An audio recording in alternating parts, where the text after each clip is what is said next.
Break ಆದಮೇಲೆ ಮತ್ತೆ ನಮ್ಮ ಬೆಂಗಳೂರು ಪರಭಾಷಾ ಚಿತ್ರಗಳ ಮಾರ್ಕೆಟಿಂಗ್ನ ಬಹುಮುಖ್ಯ ಜಾಗ. ಹಾಗಾಗಿನೇ ಬೇರೆ ಭಾಷೆಯ ಚಿತ್ರತಂಡ ಇಲ್ಲಿಗೆ ಬಂದು ಪ್ರಮೋಷನ್ ಮಾಡುತ್ತೆ. ಇವತ್ತು ಯಾರು ಬಂದಿದ್ರು ಅನ್ನೋದನ್ನ ನೋಡ್ಕೊಂಡು ಬರೋಣ ಬನ್ನಿ.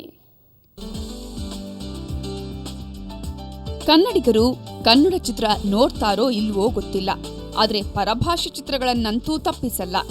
ಇದೇ ಕಾರಣಕ್ಕೆ ಬೇರೆ ಭಾಷೆಯ ಚಿತ್ರನಾಯಕರು ಕೂಡ ಇಲ್ಲಿ ಪ್ರಮೋಷನ್ಗೆ ಬರ್ತಾರೆ. ಇದೀಗ ತಮಿಳಿನ ಖ್ಯಾತ ನಟ ಕಾರ್ತಿಕ್ ಸರನ್ ಸಿನಿಪೊಲೀಸ್ಗೆ ಆಗಮಿಸಿದ್ರು. ತಮ್ಮ ನೆಚ್ಚಿನ ನಟನನ್ನ ನೋಡಲು ಸಿನಿಪೊಲೀಸ್ನಲ್ಲಿ ಸಾವಿರಾರು ಸಂಖ್ಯೆಯಲ್ಲಿ ಜನರು ಜಮಾಯಿಸಿದ್ರು.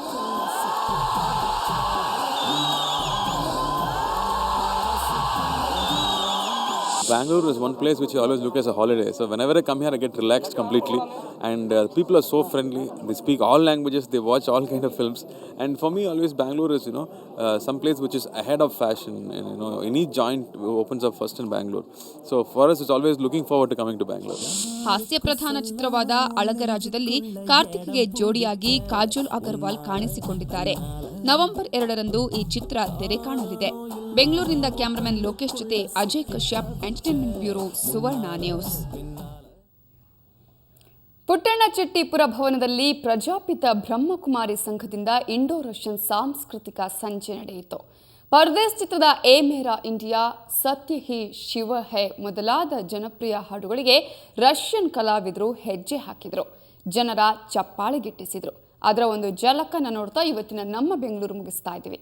ನೇರ, ದಿಟ್ಟ, ನಿರಂತರ ಸುದ್ದಿಗಾಗಿ ನೋಡ್ತಾ ಇರಿ ಸುವರ್ಣ ನ್ಯೂಸ್.